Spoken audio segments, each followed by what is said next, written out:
मानयोग संधू हरियाणवी जी, बड़े भरा परमजीत दोसांझ जी, इटली से बैठे साडे वड्डे वीर हरबिलास जी, आजाद रंगमंच की रूहे रवा बीबा कुलवंत जी,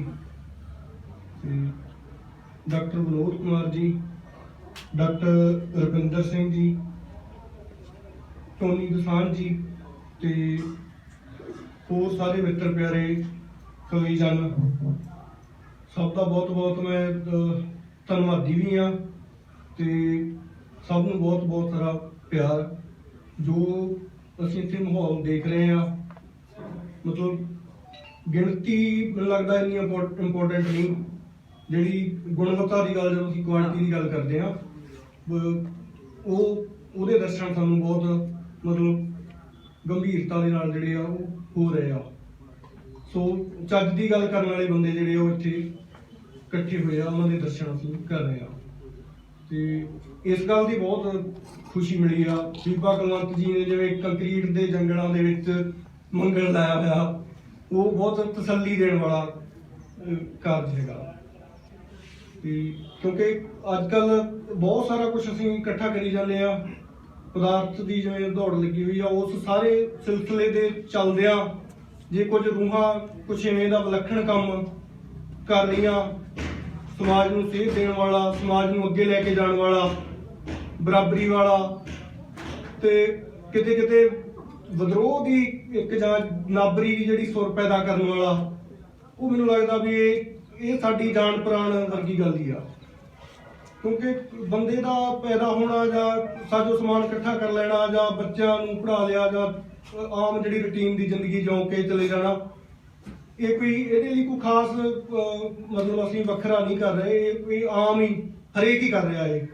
पर जे कोई हट के कर रहा कुछ जां वखरा जिहड़ा समाज नूं सेध देण वाला जां अगे लैके जाण वाला, ते वो लाजमी तौर ते जिहड़ा प्रशंसा दे योग आ। ते सानूं हर लिहाज नाल उन्हां दी रिस्पैक्ट जां उन्हां दी कदर जिहड़ी आ ओह करनी बनदी आ। दूसरा मैं अपने दोस्त डॉक्टर विनोद मित्तल जी,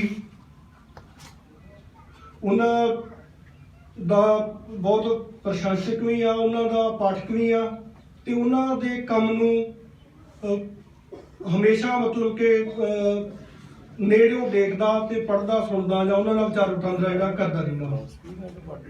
वो मूल रूप में अंग्रेजी के प्रोफैसर ने, ते पर पंजाबी साहित्य में उन्हां दा जिहड़ा योगदान है वो बहुत बहुत उच्च पाए का योगदान आ। जिहड़े नौजवान साडे चिंतक आ उन्हां दे विच डॉक्टर विनोद कुमार जी मतलब बहुत वड्डा नाम ने, जिहड़े बहुत सारे काम अंग्रेजी दे विच होए हुए आ, उन्हां नूं पंजाबी रूप च पहली बार मतलब इन्हां ने लैके आंदा।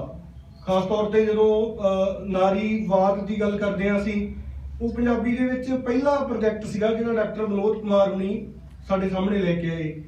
नहीं तो साडे जिहड़ा पंजाबी सर्कल दे विच नारीवाद बारे जिहड़ियां सिद्ध पद्धरियां जिहियां गल्लां आम हुंदियां सीगियां, पर जिहड़ा सिद्धांतक तौर ते कोई वखरा काम सीगा वो डॉक्टर विनोद कुमार हुणां दे नाल ही जिहड़ा पहली बार सामने आया। उस तो बाद च थोड़े मोटे होर काम भी होए, पर पहला तो मूल काम इन्हां ने कीता सीगा।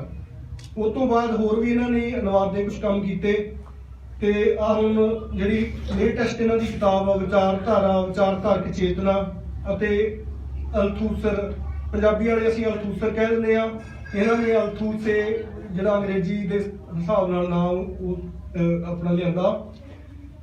ये अज के समय दे विच बहुत वड्डा ते सार्थक काम आ, जिहड़ा मैं इन्हां नाल गल करदਿਆਂ इन्हां नूं कहंदा सी भी ये किताब इहो जी किताब आ भी जिहड़ी जो कुछ साडे सामने वापर रहा, जिवें असीं किसान संघर्ष की गल कीती सी, धर्मेंद्र भाजी हुणां ने गीत भी गाए आ उहदे बारे, ते वो सारे हालात जिहड़े आ वो ये किताब जिहड़ी आ उहनूं सिद्धांतक तौर ते बयान करदी आ भी स्टेट की पोजीशन की आ, स्टेट का रोल की आ, ते आम बंदे की हालत जिहड़ी आ वो की आ। वो जो असीं इहनूं किताब नूं आपां पढ़दे आ तो फिर ये गल्लां जिहड़ियां स्पष्ट हुंदियां।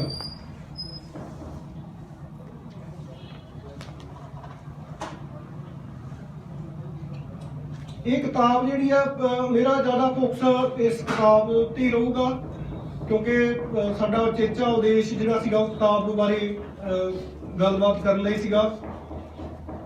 ਇਹ ਕਿਤਾਬ ਜਿਹੜੀ ਹੈ 2 ਭਾਗਾਂ ਦੇ ਵਿੱਚ ਵੰਡੀ ਹੋਈ ਆ।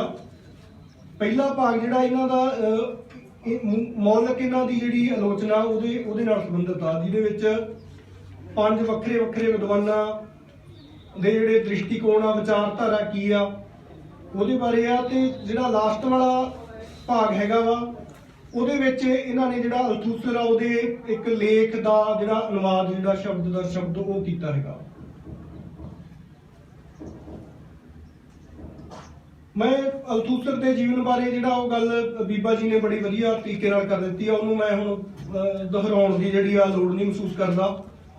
ਉਹ ਬੇਸਿਕਲੀ ਗੱਲ ਇਹੀ ਸੀ ਵੀ ਜਿਹੜੇ ਬੰਦੇ ਜੀਵਨ ਦੇ ਵਿੱਚ ਕੁਝ ਕਰਦੇ ਆ, ਜਿਹੜੇ ਤੰਗੀਆਂ ਤੁਰਸ਼ੀਆਂ ਦਾ ਸਾਹਮਣਾ ਕਰਦੇ ਆ, ਹਮੇਸ਼ਾ ਉਹ ਬੰਦੇ ਹੀ ਮਤਲਬ ਕੋਈ ਨਾ ਕੋਈ ਵੱਡੀ ਲੀਡ ਪਾਉਂਦੇ ਆ ਜਾਂ ਕੋਈ ਵੱਡਾ ਕੰਮ ਕਰਨ ਦੇ ਸਮਰੱਥ ਹੁੰਦੇ ਆ। ਜਿਹੜੇ ਇੱਕ ਡਾਇਰੈਕਸ਼ਨ ਤੇ ਚੱਲਣ ਵਾਲੇ ਆ ਜਾਂ ਜਿਹੜੇ ਹਰ ਵੇਲੇ ਉਂਗਲੀ ਫੜ ਕੇ ਚੱਲਣ ਵਾਲੇ ਆ, ਉਹ ਕੋਈ ਬਹੁਤ ਵੱਡੇ ਕੰਮ ਜਾਂ ਬਹੁਤ ਵੱਡੇ ਵਾਰਕੇ ਮਾਰਨ ਵਾਲੇ ਕੰਮ ਨਹੀਂ ਕਰਦੇ। ਹਮੇਸ਼ਾ ਇਹੀ ਹੁੰਦਾ ਆ, ਜਿਹੜੇ ਬੰਦਿਆਂ ਨੇ ਕੁਝ ਵੱਖਰਾ ਕੀਤਾ ਉਹਨਾਂ ਨੇ ਔਖਾ ਤਕਲੀਫਾਂ ਦੁੱਖ ਸੰਕਟ ਜਿਹੜੇ ਆ ਉਹ ਹਮੇਸ਼ਾ ਝੱਲੇ, ਆਮ ਬੰਦਿਆਂ ਨਾਲੋਂ ਵੱਧ ਝੱਲੇ ਹੁੰਦੇ ਆ। ਸਾਡੇ ਕੋਲ ਉਦਾਹਰਨਾਂ ਹੈਗੀਆਂ, ਗੁਰੂ ਨਾਨਕ ਦੇਵ ਜੀ ਆ, ਉਹ ਆਪਣਾ ਘਰ ਛੱਡਦੇ ਆ, ਉਦਾਸੀਆਂ ਕਰਦੇ ਆ, ਪਰਿਵਾਰ ਛੱਡਦੇ ਆ, ਆਪਣੇ ਬੱਚੇ ਛੋਟਿਆਂ ਨੂੰ ਛੱਡ ਕੇ ਭ੍ਰਮਣ ਕਰਦੇ ਆ ਤੇ ਬਾਹਰ ਨਿਕਲਦੇ ਆ। ਉਹ ਤਾਂ ਹੀ ਕੁਛ ਨਾ ਕੁਛ ਜਿਹੜਾ ਆਪਣਾ ਸੰਦੇਸ਼ ਜਾਂ ਆਪਣੀ ਗੱਲ ਜਿਹੜੀ ਆ ਵੱਖਰੀ ਉਹ ਸਾਹਮਣੇ ਲਿਆ ਪਾਉਂਦੇ ਆ। ਨਹੀਂ ਤਾਂ ਹਰ ਬੰਦਾ ਆਪਣੇ ਪਰਿਵਾਰ ਨੂੰ ਪਾਲਣ ਲਈ ਜਾਂ ਆਪਣੇ ਰੁਜ਼ਗਾਰ ਲਈ ਜਾਂ ਘਰ-ਬਾਰ ਲਈ ਜਾਂ ਹੋਰ ਕੰਮਾਂ ਧੰਦਿਆਂ 'ਚ ਵਿਅਸਤਾ, ਇੰਨਾ ਵੇਲ ਕਿਸੇ ਕੋਲ ਵੀ ਨਹੀਂਗਾ। ਉਹਨਾਂ ਨੂੰ ਵੀ ਮੌਕਾ ਸੀਗਾ ਵੀ ਵਪਾਰ ਕਰਨ ਦਾ ਜਾਂ ਪਰਿਵਾਰਕ ਕਿੱਤਾ ਜਿਹੜਾ ਸੀਗਾ ਚੱਲ ਰਿਹਾ ਉਹਨੂੰ ਅੱਗੇ ਵਧਾ ਸਕਦੇ ਸੀਗੇ, ਬਟ ਉਹ ਵੱਖਰਾ ਰਸਤਾ ਚੁਣਦੇ ਆ, ਔਕੜਾਂ ਵਾਲਾ ਰਸਤਾ ਚੁਣਦੇ ਆ, ਤੇ ਤਾਂ ਕਰਕੇ ਉਹ ਥੋੜਾ ਕੁਝ ਵੱਖਰਾ ਜਿਹੜਾ ਉਹ ਸਿਰਜ ਸਕਦੇ ਆ।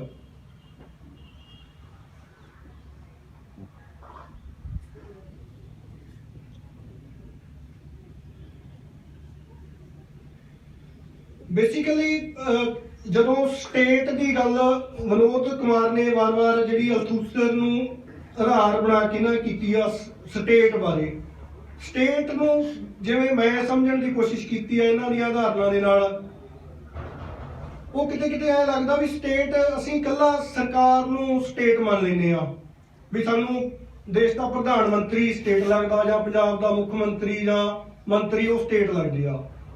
ਹਾਲਾਂਕਿ ਇਹ ਨਹੀਂ ਐਵੇਂ, ਇਹ ਬਹੁਤ ਆਪਾਂ ਕਹਿ ਲਈਏ ਇੱਕ ਓਪਰੀ ਜੀ ਵਿਆਖਿਆ ਹੈਗੀ ਆ ਜਾਂ ਬਹੁਤ ਉੱਤੇ ਵਾਲੀ ਸਮਝ ਆ। ਸਟੇਟ ਮੈਨੂੰ ਲੱਗਦਾ ਵੀ ਇੱਕ ਘਰ ਚੋਂ ਸ਼ੁਰੂ ਹੋ ਜਾਂਦੀ ਆ, ਜਿਵੇਂ ਇਹਨੂੰ ਗੱਲ ਨੂੰ ਸਹੀ ਤਰੀਕੇ ਨਾਲ ਸਮਝਦਾ ਹੋਵਾਂ, ਕਿਉਂਕਿ ਅਸੀਂ ਪਰਿਵਾਰ 'ਚ ਦੇਖਦੇ ਹਾਂ ਵੀ ਜਿਹੜੇ ਕੁਝ ਬੰਦੇ ਜਿਨ੍ਹਾਂ ਦੇ ਹੱਥ ਦੇ ਵਿੱਚ ਘਰ ਦਾ ਪ੍ਰਬੰਧ ਹੁੰਦਾ ਜਾਂ ਜਿਹੜੇ ਬੰਦਿਆਂ ਦੇ ਹੱਥ ਦੇ ਵਿੱਚ ਆਰਥਿਕਤਾ ਹੁੰਦੀ ਆ, ਜਿਹੜੇ ਬੰਦੇ ਘਰ ਨੂੰ ਚਲਾਉਂਦੇ ਆ, ਉਹ ਫਿਰ ਕਈ ਵਾਰ ਤੁਸੀਂ ਨੋਟ ਕੀਤਾ ਹੋਊਗਾ ਵੀ ਉਹ ਆਪਣੀ ਗੱਲ ਮਨਾਉਣ ਖਾਤਰ ਹਮੇਸ਼ਾ ਕਾਇਦੇ ਮੁਤਾਬਕ ਨਹੀਂ ਚੱਲਦੇ, ਵੀ ਉਹ ਹਮੇਸ਼ਾ ਅਸੂਲਾਂ ਮੁਤਾਬਕ ਜਾਂ ਜਿਹੜੇ ਉਹਨਾਂ ਦੇ ਆਪਣੇ ਘੜੇ ਹੋਏ ਅਸੂਲ ਆ, ਜਿਹੜੇ ਉਹ ਨਿੱਜੀ ਹੋ ਸਕਦੀ ਆ, ਵੀ ਮੇਰੀ ਗੱਲ ਜਿਹੜੀ ਆ ਉਹ ਸਰਬ ਪ੍ਰਮਾਣਿਤ ਹੋਣੀ ਚਾਹੀਦੀ ਆ, ਜਿਹੜੀ ਗੱਲ ਮੈਂ ਘਰ ਦੇ ਵਿੱਚ ਕਹਿ ਦਿੱਤੀ ਉਹ ਸਭ ਨੂੰ ਇਨ ਬੇਨੀ ਜਿਹੜੀ ਆ ਉਹ ਮੰਨਣੀ ਚਾਹੀਦੀ ਆ ਜਾਂ ਮੰਨੇ। ਇਹ ਮਤਲਬ ਕਿ ਮੈਨੂੰ ਲੱਗਦਾ ਵੀ ਇੱਥੋਂ ਹੀ ਸ਼ੁਰੂ ਹੋ ਜਾਂਦਾ। ਸਟੇਟ ਕੋਈ ਐਵੇਂ ਦਾ ਕੋਈ ਠੱਪਾ ਨਹੀਂਗਾ ਵੀ ਅਸੀਂ ਕਹਿ ਦਈਏ ਵੀ ਜਿਹੜਾ ਜਿੱਤਿਆ ਹੋਇਆ ਲੀਡਰ ਉਹ ਸਟੇਟ ਆ। ਸਟੇਟ ਇੱਕ ਵਿਹਾਰ ਹੀ ਆ ਬੇਸਿਕਲੀ, ਵੀ ਜਦੋਂ ਜਿਹੜੇ ਬੰਦੇ ਦੇ ਹੱਥ ਦੇ ਵਿੱਚ ਪਾਵਰ ਆ, ਕਿਸੇ ਵੀ ਤਰ੍ਹਾਂ ਦੀ ਪਾਵਰ ਆ, ਉਹ ਚਾਹੇ ਉਹ ਰਾਜਨੀਤਿਕ ਸ਼ਕਤੀ ਆ, ਉਹ ਚਾਹੇ ਆਰਥਿਕ ਸ਼ਕਤੀ ਆ, ਉਹ ਚਾਹੇ ਸਮਾਜਿਕ ਸ਼ਕਤੀ ਆ, ਉਹ ਉੱਥੇ ਹੀ ਉਹਦਾ ਰੋਲ ਜਿਹੜਾ ਉਹ ਸਟੇਟ ਵਾਲਾ ਹੋ ਜਾਂਦਾ। ਤੁਸੀਂ ਆਮ ਜਨ ਜੀਵਨ 'ਚ ਆਪਾਂ ਦੇਖਾਂਗੇ ਵੀ ਜਿਹੜਾ ਕਿਸੇ ਵੀ ਕਿਤੇ ਤੁਹਾਨੂੰ ਕੰਮ ਪੈਂਦਾ ਜਾਂ ਕੋਈ ਕਿਸੇ ਸਮਾਜਿਕ ਤੁਸੀਂ ਪ੍ਰੋਗਰਾਮ 'ਚ ਸ਼ਾਮਲ ਆ, ਉੱਥੇ ਵੀ ਜਿਹੜਾ ਬੰਦਾ ਕਿਸੇ ਵੀ ਚੀਜ਼ ਨੂੰ ਹੈਂਡਲ ਕਰ ਰਿਹਾ ਜਾਂ ਉਹਦੇ ਅਧੀਨ ਕੋਈ ਬੰਦੇ ਕੰਮ ਕਰਦੇ ਆ, ਚਾਹੇ ਉਹ ਫੈਕਟਰੀ ਦਾ ਮਾਲਕ ਆ, ਚਾਹੇ ਉਹ ਕੋਈ ਤੁਹਾਡਾ ਬੌਸ ਆ, ਕੋਈ ਤੁਸੀਂ ਕਿਸੇ ਨੌਕਰੀ 'ਚ ਆ, मतलब वो किते भी एक गुंजाइश नहीं छड्डदा भी तुसीं ਉਹ ਤੋਂ ਰੀਣ ਭਰ ਵੀ ਉਰਾਂ ਪਰਾਂ ਜਿਹੜੇ ਆ ਉਹ ਕੋਈ ਹੋ ਜਾਓ। ਸੋ ਇਹਨਾਂ ਨੇ ਬੜੇ ਬਰੀਕੀ ਨਾਲ ਜਿਹੜਾ ਸਟੇਟ ਦੀ ਗੱਲ ਜਿਹੜੀ ਆ ਉਹ ਸਮਝਾਉਣ ਦੀ ਕੋਸ਼ਿਸ਼ ਕੀਤੀ ਆ। ਉਹ 'ਚ ਮੂਲ ਰੂਪ 'ਤੇ ਜਿਹੜੀ ਸਾਨੂੰ ਦਿਖਦੀ ਸਟੇਟ ਆ ਉਹਦੇ ਦੋ ਭਾਗ ਆ। ਇੱਕ ਤਾਂ ਉਹਦਾ ਹੈਗਾ ਜਿਹੜੀ ਸਟੇਟ ਮਸ਼ੀਨਰੀ ਆ ਜਿਹਦੇ ਵਿੱਚ ਪੁਲਿਸ ਆ, ਫੌਜ ਆ ਤੇ ਜਾਂ ਜਿਹੜੇ ਬਾਕੀ ਸਾਰੇ ਉਹਨਾਂ ਦੇ ਅਮਲਾ ਫੈਲਾ ਹੈਗਾ, ਚਾਹੇ ਉਹਨਾਂ ਦੀ ਮਿਨਿਸਟਰੀ ਆ, ਚਾਹੇ ਬਾਕੀ ਜਿਹੜੇ ਅਫਸਰਸ਼ਾਹੀ ਆ, ਉਹ ਤੁਹਾਡੇ ਸਾਰੇ ਆਲੇ ਦੁਆਲੇ ਨੂੰ ਕਿਵੇਂ ਕੰਟਰੋਲ ਕਰਨ ਦੀ ਜਿਹੜੀ ਆ ਕੋਸ਼ਿਸ਼ ਕਰਦੇ ਆ ਉਹ ਅੱਡ-ਅੱਡ ਤਰੀਕਿਆਂ ਦੇ ਨਾਲ। ਜਿਵੇਂ ਆ ਹੁਣ ਖੇਤੀ ਵਾਲਾ ਸੰਕਟ ਆ ਸਾਡੇ ਸਾਹਮਣੇ ਗੱਲਾਂ ਦਾ, ਸਟੇਟ ਦਾ ਰੂਪ ਜਿਹੜਾ ਵਾ ਉਹਦਾ ਸਿੱਧਾ ਰੂਪ ਤੇ ਉਹਦੇ ਲੁਕਵੇਂ ਰੂਪ ਤੁਹਾਡੇ ਸਾਹਮਣੇ ਕਿਵੇਂ ਡਿਫਾਈਨ ਹੋ ਰਹੇ ਆ ਵਾਰ-ਵਾਰ। ਮਤਲਬ ਵੀ ਕਿਵੇਂ ਕਿਹੜੇ ਤਰੀਕਿਆਂ ਦੇ ਨਾਲ ਤੁਹਾਨੂੰ ਆਪਣੇ ਅਧੀਨ ਕਰਨ ਦੀ ਜਿਹੜੀ ਆ ਉਹ ਕੋਸ਼ਿਸ਼ ਕੀਤੀ ਜਾ ਰਹੀ ਆ।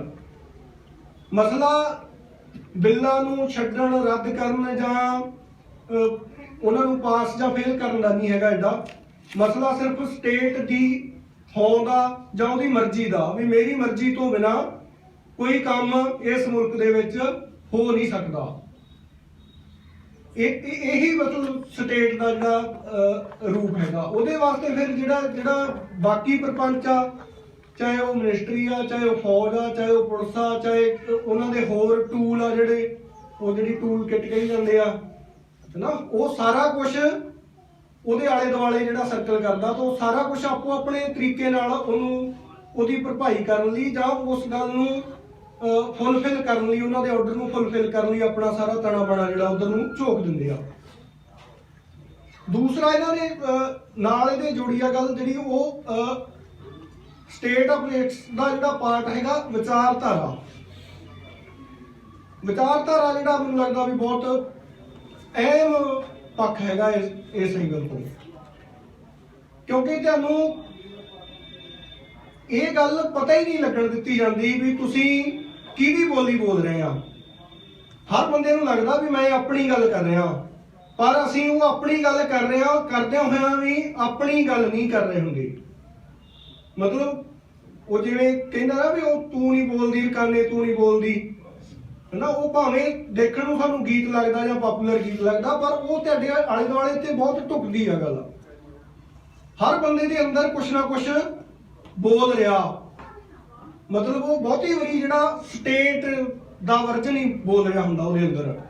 ਉਹਨੂੰ ਇਹ ਪਤਾ ਨਹੀਂ ਹੁੰਦਾ, ਉਹਨੂੰ ਲੱਗੀ ਜਾਂਦਾ ਵੀ ਮੈਂ ਕਿਸੇ ਨੂੰ ਇਹ ਲੱਗਦਾ ਵੀ ਮੈਂ ਫਲਾਣੇ ਬਾਬੇ ਨੂੰ ਮੰਨਦਾ ਤੇ ਇਹ 'ਚ ਕਿਸੇ ਨੂੰ ਕੀ ਪ੍ਰੋਬਲਮ, ਮੈਂ ਫਲਾਨੀ ਗੱਲ ਕਰਦਾ ਇਹ 'ਚ ਕਿਸੇ ਨੂੰ ਕੀ ਪ੍ਰੋਬਲਮ, ਮੇਰੀ ਆਜ਼ਾਦੀ ਦਾ ਕੁਐਸਚਨ ਆ ਇਹ। ਪਰ ਉਹ ਇਹ ਨਹੀਂ ਹੁੰਦਾ, ਉਹ ਸਾਰਾ ਕੁਝ ਜਿਹੜਾ ਇੱਕ ਆਪਾਂ ਕਹਿ ਲਈਏ ਸਪੌਂਸਰਡ ਤਰੀਕੇ ਦੇ ਨਾਲ ਤੇ ਪੂਰੀ ਉਹਦੀ ਆਊਟਲਾਈਨ ਜਿਹੜੀ ਆ ਜਾਂ ਖਾਕਾ ਬਣਿਆ ਹੁੰਦਾ, ਤਾਂ ਉਹਦੇ ਉਸ ਡਿਸਕੋਰਸ ਤੇ ਚੱਲਣ ਲਈ ਜਾਂ ਉਹਨੂੰ ਮੰਨਣ ਲਈ ਜਾਂ ਉਹਦਾ ਪ੍ਰੋਪੇਗੈਂਡਾ ਚਲਾਉਣ ਲਈ ਤੁਹਾਨੂੰ ਜਿਹੜਾ ਮਨੋਮਨੀ ਤਿਆਰ ਕੀਤਾ ਜਾਂਦਾ, ਚਾਹੇ ਤੁਸੀਂ ਚਾਹੋ ਚਾਹੇ ਨਾ ਚਾਹੋ। ਮਤਲਬ ਜੇ ਤੁਸੀਂ ਚਾਹੁੰਦੇ ਕਰਦੇ ਆ ਫਿਰ ਕੋਈ ਪ੍ਰੋਬਲਮ ਨਹੀਂ, ਪਰ ਤੁਹਾਨੂੰ ਇਹ ਗੱਲ ਪਤਾ ਵੀ ਨਹੀਂ ਲੱਗਣ ਦਿੱਤੀ। ਇਹ 'ਚ ਇੱਕ ਬਹੁਤ ਸੋਹਣਾ ਕਨਸੈਪਟ ਆ ਹੀਲਿੰਗ ਦਾ। ਉਹ ਕਹਿੰਦਾ ਆਧਾਰ ਦਿੱਤੀ ਅਵਨੋਦ ਨੇ ਉੱਤੇ ਹੀਲਿੰਗ ਦੀ, ਇਹਦਾ ਅਲਥੂਸਰ ਦਾ ਕਨਸੈਪਟ ਆ। ਉਹ ਕਹਿੰਦਾ ਪੁਲਿਸ ਵਾਲਾ ਬਾਜ਼ਾਰ ਦੇ ਵਿੱਚ ਆਵਾਜ਼ ਮਾਰਦਾ, ਓਏ, ਬਹੁਤ ਸਾਰੇ ਬੰਦੇ ਇੱਕਦਮ ਐਂ ਦੇਖਦੇ ਆ। ਮਤਲਬ ਉਹ ਤੁਹਾਨੂੰ ਜਨਰਲਾਈਜ਼ ਕਰ ਦਿੱਤਾ ਗਿਆ ਵੀ ਸਾਡੇ ਨਾਲ ਐਵੇਂ ਦਾ ਹੀ ਸਲੂਕ ਹੋ ਸਕਦਾ। ਮੈਨੂੰ ਲੱਗਦਾ ਵੀ ਮੈਨੂੰ ਆਵਾਜ਼ ਮਾਰੀ ਆਵੇ ਕਹਿ ਕੇ, ਕਿਉਂਕਿ ਮੈਂ ਉਮੀਦ ਕਰਦਾ ਵੀ ਮੈਨੂੰ ਐਵੇਂ ਕੋਈ ਆਵਾਜ਼ ਮਾਰ ਸਕਦਾ। ਹਰ ਬੰਦੇ ਨੂੰ ਇਹ ਲੱਗਦਾ ਵੀ ਜੇ ਕਿਤੇ ਵੀ ਕੁਝ ਮਾੜਾ ਵਾਪਰ ਰਿਹਾ, ਹੋ ਸਕਦਾ ਕਿਤੇ ਮੇਰੇ ਨਾਲ ਹੀ ਨਾ ਐਂ ਹੋ ਰਿਹਾ ਹੋਵੇ। ਮਤਲਬ ਤੁਸੀਂ ਇੰਨੇ ਸੁਧਾਰਨੀਕ੍ਰਿਤ ਕਰ ਦਿੱਤੇ ਗਏ ਜਾਂ ਇੰਨਾ ਤੁਹਾਨੂੰ ਇੱਕਮਿਕ ਕਰ ਦਿੱਤਾ ਗਿਆ ਉਹਨਾਂ ਹਾਲਾਤਾਂ ਦੇ ਨਾਲ, ਤੁਹਾਨੂੰ ਇਹ ਲੱਗਣ ਲੱਗ ਗਿਆ ਵੀ ਇਹ ਹੋ ਸਕਦਾ ਵੀ ਇਹ ਕਿਤੇ ਮੈਂ ਹੀ ਨਾ ਹੋਵਾਂ ਵੀ ਜਿਹਨੂੰ ਪੁਲਿਸ ਵਾਲੇ ਨੇ ਇੰਜ ਉਹ ਇਹ ਕਹਿ ਕੇ ਆਵਾਜ਼ ਮਾਰੀ ਆ, ਭਾਵੇਂ ਤੁਹਾਡਾ ਉਸ ਗੱਲ ਨਾਲ ਦੂਰ ਦਾ ਵੀ ਰਿਸ਼ਤਾ ਨਹੀਂ। ਮਤਲਬ ਸਟੇਟ ਦਾ ਡਿਸਕੋਰਸ ਤੁਹਾਡੇ ਅੰਦਰ ਇਸ ਕਦਰ ਜਿਹੜਾ ਉਹ ਘਰ ਕਰ ਦਿੰਦਾ। ਤੁਸੀਂ ਸੁੱਤਿਆਂ ਵੀ ਸਟੇਟ ਦੇ ਅਧੀਨ ਆ, ਜਾਗਦਿਆਂ ਵੀ ਅਧੀਨ ਆ ਤੇ ਖਾਂਦਿਆਂ ਪੀਂਦਿਆਂ ਵੀ, ਕਿਉਂਕਿ ਖਾਣ ਪੀਣ ਦੇ ਲਿਹਾਜ਼ ਨਾਲ ਅਸੀਂ ਗੱਲ ਕਰਦੇ ਹਾਂ, ਕਿਉਂਕਿ ਜੋ ਮੀਡੀਆ ਤੇ ਡਿਸਕੋਰਸ ਚੱਲ ਰਿਹਾ ਤਰ੍ਹਾਂ ਤਰ੍ਹਾਂ ਦਾ, ਛੋਟੇ ਛੋਟੇ ਬੱਚੇ ਵੀ ਜਦੋਂ ਤੁਸੀਂ ਉਹਨਾਂ ਨਾਲ ਬਾਜ਼ਾਰ ਜਾਓਗੇ ਤੁਹਾਨੂੰ ਉਹ ਦੱਸਣਗੇ ਵੀ ਇਹ ਫਲਾਨੀ ਚੀਜ਼ ਸਾਨੂੰ ਚਾਹੀਦੀ ਆ, ਕਿਉਂਕਿ ਉਹਨਾਂ ਨੂੰ ਭਾਵੇਂ ਕੁਝ ਨਹੀਂ ਪਤਾ, ਉਹ ਮੀਡੀਆ ਦੇ ਰਾਹੀਂ ਉਹ ਚੀਜ਼ਾਂ ਨੂੰ ਮਤਲਬ ਕਿ ਦੇਖਦੇ ਆ ਤੇ ਉਹਨਾਂ ਨੂੰ ਆਪਣੇ ਮਤਲਬ ਜੀਵਨ ਦੀ ਜ਼ਰੂਰੀ ਲੋੜ ਵਜੋਂ ਮਹਿਸੂਸਣ ਲੱਗ ਜਾਂਦੇ ਆ। ਹੁਣ ਇਹ ਸਾਰੀਆਂ ਚੀਜ਼ਾਂ ਉਸ ਇੱਕੋ ਦ੍ਰਿਸ਼ਟੀ ਤੋਂ ਹੀ ਜਿਹੜੀਆਂ ਹੈਗੀਆਂ ਉਹ ਤਿਆਰ ਕੀਤੀਆਂ ਜਾਂਦੀਆਂ ਤੇ ਉਹਨਾਂ ਦਾ ਜਿਹੜਾ ਪ੍ਰੋਪੇਗੈਂਡਾ ਉਹ ਕੀਤਾ ਜਾਂਦਾ। ਇਸ ਗੱਲਬਾਤ ਨੂੰ ਇਹਨਾਂ ਨੇ ਡਾਕਟਰ ਵਿਨੋਦ ਕੁਮਾਰ ਨੇ ਬੜੇ ਸਹਿਜ ਤਰੀਕੇ ਦੇ ਨਾਲ ਪੇਸ਼ ਕਰਨ ਦੀ ਕੋਸ਼ਿਸ਼ ਕੀਤੀ ਆ। ਇੱਕ ਇਹਨਾਂ ਨੇ ਮੈਂ ਮੁੱਖ ਰੂਪ ਕੇ ਇਹ ਗੱਲਾਂ ਕਰੂੰਗਾ ਕਿ ਇਹ ਵੀ ਗੱਲ ਕਰਨਗੇ, ਡਾਕਟਰ ਚੰਦਰ ਵੀ ਗੱਲ ਕਰਨਗੇ, ਅੰਤੋਨੀਓ ਗ੍ਰਾਮਸੀ ਦੇ ਹਵਾਲੇ ਨਾਲ ਗੱਲ ਕੀਤੀ ਆ। ਉਹਨਾਂ ਦਾ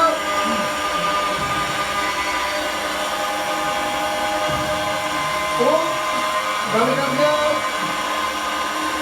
ਉੱਥੇ ਕਹਿੰਦੇ ਆ ਵੀ ਜਿਹੜਾ ਵਿਚਾਰਧਾਰਾ ਦਾ ਪੁਆਇੰਟ ਹੈਗਾ ਵਾ ਉਹ ਚਾਹੇ ਸਿਹਤ ਦੇ ਐਂਗਲ ਤੋਂ ਆ, ਚਾਹੇ ਸਾਡੇ ਆਮ ਜਨ ਜੀਵਨ ਦੇ ਲਿਹਾਜ਼ ਨਾਲ ਅਸੀਂ ਗੱਲ ਕਰਦੇ ਹਾਂ ਵੀ ਉਹ ਹਮੇਸ਼ਾ ਜਿਹੜੀ ਸਟੇਟ ਆ ਉਹ ਡੋਮੀਨੇਟ ਜਿਹੜੀ ਆ ਕਰਦੀ ਆ। ਪਰ ਉਹ ਤੋਂ ਅੱਗੇ ਜਾ ਕੇ ਜਿਹੜੀ ਗੱਲ ਆਉਂਦੀ ਆ ਵੀ ਮਾਰਕਸਵਾਦ ਜਦੋਂ ਆਪਣੇ ਤਰੀਕੇ ਨਾਲ ਉਹਦੀ ਇੰਟਰਪ੍ਰੀਟੇਸ਼ਨ ਕਰਦੇ ਆ, ਅੰਤੋਨੀਓ ਗ੍ਰਾਮਸੀ ਜਦੋਂ ਗੱਲ ਕਰਦੇ ਆ ਉਹ ਕਹਿੰਦੇ ਵੀ ਸਾਨੂੰ ਇਕੱਲਾ ਆਰਥਿਕਤਾ ਨੂੰ ਆਧਾਰ ਬਣਾ ਕੇ ਜਿਹੜਾ ਹੈਗਾ ਦੁਨੀਆ ਨੂੰ ਸਮਝਣ ਦੀ ਲੋੜ ਨਹੀਂ, ਇਹਨੂੰ ਸਮਾਜਿਕ ਸੱਭਿਆਚਾਰਕ ਕੰਟੈਕਸਟ ਜਿਹੜੇ ਆ ਜਾਂ ਧਾਰਮਿਕ ਕੰਟੈਕਸਟ ਆ ਉਹਦੇ ਰਾਹੀਂ ਵੀ ਜਿਹੜਾ ਸਮਝਿਆ ਜਾਣਾ ਚਾਹੀਦਾ। ਹੁਣ ਜਦੋਂ ਅਸੀਂ ਸਮਾਜਿਕ ਤਰੀਕੇ ਨਾਲ ਦੁਨੀਆ ਨੂੰ ਸਮਝਣ ਦੀ ਕੋਸ਼ਿਸ਼ ਕਰਦੇ ਆ ਤੇ ਸਮਾਜ ਦੇ ਵਿੱਚ ਸਾਨੂੰ ਪਤਾ ਵੀ ਕਿੰਨੇ ਵੰਡ ਵਖਰੇਵੇਂ ਆ, ਜਿਵੇਂ ਅਸੀਂ ਬਾਹਰ ਵੀ ਗੱਲਬਾਤ ਕਰ ਰਹੇ ਸੀਗੇ। ਸਮਾਜ ਕੱਲਾ ਜਿਹੜਾ ਉਹ ਆਰਥਿਕਤਾ ਦੇ ਲਿਹਾਜ਼ ਨਾਲ ਜਿਹੜਾ ਨਹੀਂ ਉਹ ਬਦਲਦਾ ਜਾਂ ਚੱਲਦਾ ਨਹੀਂ।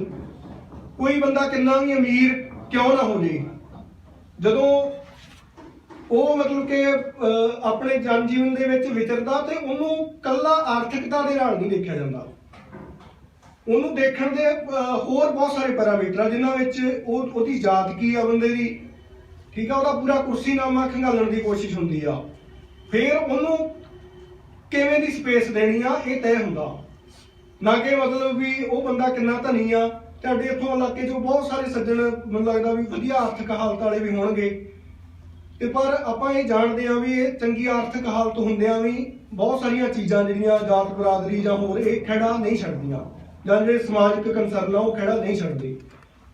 ਜਦੋਂ ਬਾਬਾ ਨਾਨਕ ਇਹ ਗੱਲ ਕਰਦੇ ਆ, ਨੀਚਾ ਅੰਦਰ ਨੀਚ ਜਾਤ, ਨੀਚੀ ਹੂੰ ਅਤ ਨੀਚ, ਨਾਨਕ ਤਿਨਕੇ ਸੰਗ ਸਾਥ, ਵੱਡਿਆਂ ਸਿਉ ਕਿਆ ਰੀਸ, ਜਿੱਥੇ ਨੀਚ ਸਮਾਲੀਅਨ ਤਿੱਥੇ ਨਦਰ ਤੇਰੀ ਬਖਸ਼ੀਸ਼। ਉਸ ਗੱਲ ਨੂੰ ਆਪਾਂ ਇਸ ਐਂਗਲ ਤੋਂ ਬਹੁਤ ਵਧੀਆ ਤਰੀਕੇ ਨਾਲ ਸਮਝ ਸਕਦੇ ਹਾਂ। ਨੀਚ ਤੋਂ ਭਾਵ ਉੱਥੇ ਇਕੱਲੀ ਜਾਤ ਹੀ ਨਹੀਂ, ਹਰ ਉਸ ਲਿਹਾਜ਼ ਨਾਲ ਜਿਹੜਾ ਬੰਦਾ ਪਿੱਛੇ ਰਹਿ ਗਿਆ, ਚਾਹੇ ਉਹ ਸਮਾਜਿਕ ਦਾਅਵੇ ਕਰਕੇ, ਚਾਹੇ ਉਹ ਆਰਥਿਕਤਾ ਕਰਕੇ, ਜਿਹੜਾ ਬੰਦਾ ਪਿੱਛੇ ਰਹਿ ਗਿਆ। ਗੁਰੂ ਨਾਨਕ ਦੇਵ ਕਹਿੰਦੇ ਵੀ ਮੇਰਾ ਖੇਤਰ ਉਹ ਆ, ਉਹ ਬੰਦੇ ਆ, ਇੱਕ ਸਪਸ਼ਟ ਰੇਖਾ, ਇੱਕ ਨੀਚਾਂ ਦੀ ਇੱਕ ਉੱਚਾਂ ਦੀ, ਵੀ ਮੈਂ ਸਾਫ਼ ਰੂਪ 'ਚ ਉਹਨਾਂ ਬੰਦਿਆਂ ਦੇ ਨਾਲ ਆ ਜਿਹੜੇ ਨੀਚ ਆ। ਤੇ ਇਹ ਕਿੱਥੇ ਹੋਰ ਬਹੁਤ ਸੋਹਣੀ ਕਵਿਤਾ ਸੀ, ਮੈਂ ਉਹਦੇ ਹਵਾਲੇ ਨਾਲ ਗੱਲ ਸਪਸ਼ਟ ਕਰਨ ਦੀ ਕੋਸ਼ਿਸ਼ ਕਰਦਾ, ਕਿਉਂਕਿ ਕੱਲਾ ਜਦੋਂ ਅਸੀਂ ਸਿਧਾਂਤਕ ਗੱਲਾਂ ਕਰਦੇ ਆ ਨਾ, ਉਹ ਗੱਲ ਮਤਲਬ ਸਾਨੂੰ ਕਿਤੇ ਨਾ ਕਿਤੇ ਅਖੜਦੀ ਆ ਜਾਂ ਉਵੇਂ ਸਮਝਾਉਣ ਤੋਂ ਥੋੜਾ ਜਿਹਾ ਦਿੱਕਤ ਹੁੰਦੀ ਆ। ਫਿਰ ਮੈਨੂੰ ਥੋੜਾ ਜਿਹਾ ਇਹ ਲੱਗਦਾ ਸੀਗਾ ਵੀ ਸਾਨੂੰ ਕਿਤੇ ਕਿਤੇ ਜਿਹੜੀ ਆ ਉਹ ਆਪਣੀ ਵਿਹਾਰ ਦੇ ਵਿੱਚੋਂ ਜਾਂ ਆਪਣੀ ਕਵਿਤਾ ਚੋਂ ਜਾਂ ਆਪਣੇ ਲਿਟਰੇਚਰ ਚੋਂ ਚੀਜ਼ਾਂ ਨੂੰ ਦੇਖਣ ਦੀ ਲੋੜ ਆ। ਸਾਡੀ ਟ੍ਰੈਡੀਸ਼ਨ ਜਿਹੜੀ ਆ ਉਹ ਬਹੁਤ ਕਮਾਲ ਦੀ ਆ, ਚਾਹੇ ਉਹ ਗੁਰੂ ਨਾਨਕ ਆ, ਚਾਹੇ ਅਸੀਂ ਭਗਤ ਕਬੀਰ ਜੀ ਦੀ ਗੱਲ ਕਰਦੇ ਸੀਗੇ ਵੀ ਉਹ ਜਿਹੜੇ ਆ ਉਹ ਬਹੁਤ ਮਤਲਬ ਕਿ ਕ੍ਰਾਂਤੀਕਾਰੀ ਢੰਗ ਦੀ ਜਿਹੜੀ ਆ ਉਹ ਕਵਿਤਾ ਲਿਖਦੇ ਆ। ਉਹ ਭਗਤ ਕਬੀਰ ਜੀ ਕਹਿੰਦੇ ਆ ਨਾ, ਫਾਸਣ ਕੀ ਵਿੱਚ ਸਭ ਕੋ ਜਾਣੇ, ਛੂਟਣ ਕੀ ਇੱਕ ਕੋ। ਫਸਾਉਣ ਦੇ ਤਰੀਕੇ ਅਨੇਕਾਂ ਤੇ ਅਨੰਤ ਨੇ। ਆਪਾਂ ਘਰੋਂ ਚੱਲ ਪਈਏ, ਤੁਹਾਨੂੰ ਹਰ ਵੇਲੇ ਫਸਣ ਦੇ ਤਰੀਕੇ ਮਿਲਣਗੇ। ਤੁਸੀਂ ਤੁਹਾਨੂੰ ਉਲਝਾਉਣ ਵਾਲੀਆਂ ਚੀਜ਼ਾਂ ਤੁਹਾਡੇ ਘਰ ਪਰਿਵਾਰ ਤੋਂ ਲੈ ਕੇ ਤੇ ਆਲਾ ਦੁਆਲਾ ਤੁਹਾਨੂੰ ਸਾਰਾ ਕੁਛ ਉਲਝਾਉਣ ਵਾਲਾ ਮਿਲੂਗਾ। ਪਰ ਤੁਹਾਨੂੰ ਉਹ ਚੋਂ ਮੁਕਤ ਕਰਨ ਵਾਲਾ, ਉਸ ਸਾਰੇ ਕਾਸੇ ਚੋਂ ਛਡਾਉਣ ਵਾਲਾ ਤਰੀਕਾ ਉਹ ਕੋਈ ਵਿਰਲੇ ਜਾਣਦੇ ਆ। ਉਹ ਵਿਨੋਦ ਦੀ ਕਿਤਾਬ ਜਿਹੜੀ ਆ ਉਹਦੇ ਵਿੱਚ ਬੜੇ ਕਮਾਲ ਦੇ ਤਰੀਕੇ ਆ ਵੀ ਤੁਸੀਂ ਕਿਵੇਂ ਸਮਝਣ ਆਲੇ ਦੁਆਲੇ ਨੂੰ ਤੋਂ ਚੋਂ ਮੁਕਤ ਕਿਵੇਂ ਹੋਣਾ, ਵੀ ਉਹ ਜਿਹੜੇ ਵਿਰਲੇ ਡਿਸਕੋਰਸ ਹੈਗੇ ਆ ਤੁਹਾਨੂੰ ਬਚਾਉਣ ਵਾਲੇ ਇਹਨਾਂ ਲਾਮਤਾਂ ਤੋਂ ਜਾਂ ਸਟੇਟ ਦੇ ਗਲਬੇ ਤੋਂ ਬਚਾਉਣ ਵਾਲੇ, ਉਹ ਬਹੁਤ ਘੱਟ ਆ। ਫਸਾਉਣ ਵਾਲੀਆਂ ਸਾਰੀਆਂ ਚੀਜ਼ਾਂ ਸਵੇਰ ਤੋਂ ਲੈ ਕੇ ਸ਼ਾਮ ਸੌਣ ਤੱਕ, ਈਵਨ ਤੁਹਾਡੇ ਸੁੱਤਿਆਂ ਵੀ ਤੁਹਾਨੂੰ ਸੁਪਨੇ ਉਹਨਾਂ ਚੀਜ਼ਾਂ ਦੇ ਆਉਂਦੇ ਆ ਜਿਹੜੀਆਂ ਫਸਾਉਣ ਵਾਲੀਆਂ। ਤੇ ਗੁਰਦਾਸ ਰਾਮ ਆਲਮ ਸਾਡੇ ਕਵੀ ਹੋਏ ਆ, ਉਹ ਬੜੀ ਸਪਸ਼ਟ ਰੇਖਾ ਖਿੱਚਦੇ ਆ, ਬਹੁਤ ਮੈਨੂੰ ਕਮਾਲ ਦੀ ਉਹਨਾਂ ਦੀ ਕਵਿਤਾ ਲੱਗਦੀ ਆ। ਓਏ ਕਵੀਆ ਮੇਰੀ ਕਲਾਸ ਦਿਆ, ਛੱਡ ਆਦਤ ਨੱਚਣੇ ਗਾਣੇ ਦੀ, ਜਾਂ ਬੈਠਾ ਰੋ ਮੂੰਹ ਬੰਦ ਕਰਕੇ, ਜਾਂ ਗੱਲ ਕਰ ਕਿਸੇ ਟਿਕਾਣੇ ਦੀ। ਅੱਗੇ ਲਿਖਦੇ ਆ, ਕੀ ਲਿਖਦਾ ਕਿਸ ਲਈ ਲਿਖਦਾ ਏ, ਇਸ ਗੱਲ ਨੂੰ ਗੌਰ ਨਾਲ ਸੋਚ ਜਰਾ। ਕੀ ਲਿਖਦਾ ਕਿਸ ਲਈ ਲਿਖਦਾ ਏ, ਇਸ ਗੱਲ ਨੂੰ ਗੌਰ ਨਾਲ ਸੋਚ ਜਰਾ। ਤੇਰੀ ਲਿਖਤ ਸਹਾਇਤਾ ਕਰਦੀ ਏ ਜਾਂ ਲਿੱਸੇ ਜਾਂ ਜਰਮਾਨੇ ਦੀ।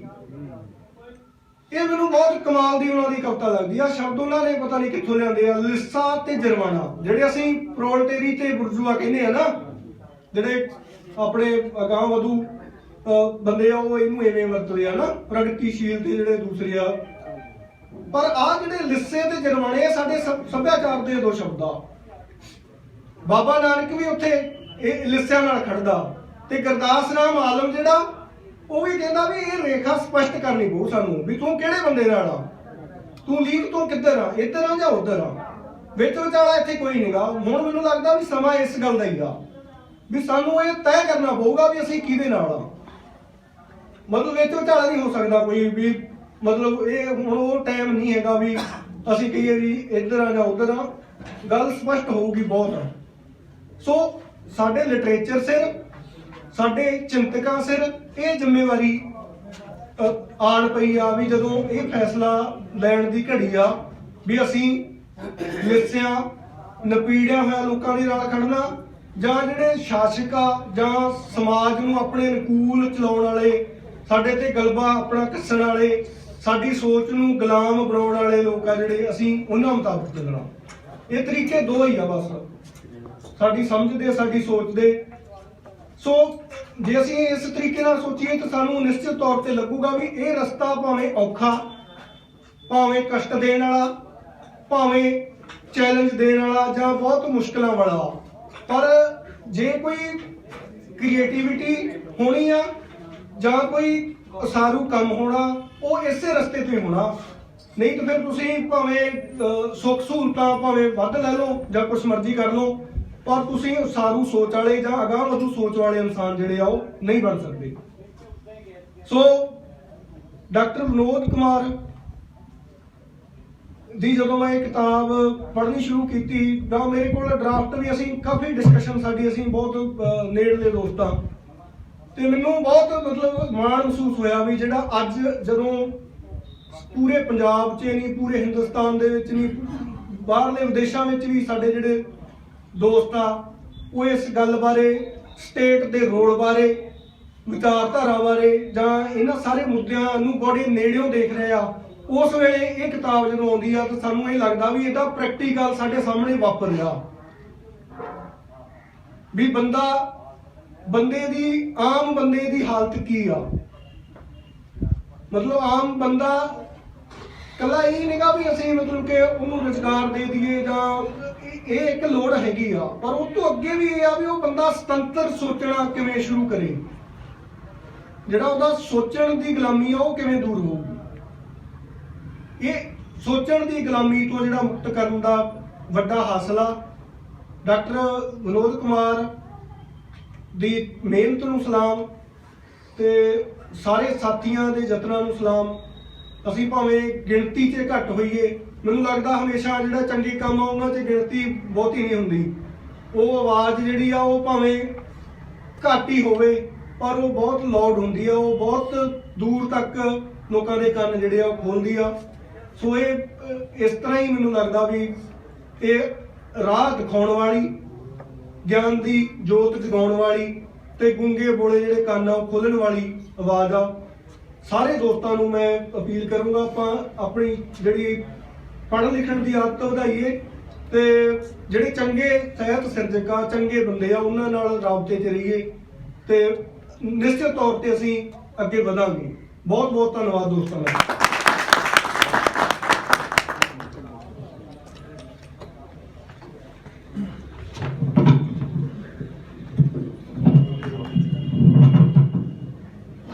बहुत वधिया विचार साडे नाल सांझे कीते और सानू सारिਆਂ ਨੂੰ ਹੀ ਸਾਂਝੀਵਾਲਤਾ ਲਈ ਲੜਨਾ ਪੈਣਾ ਆ।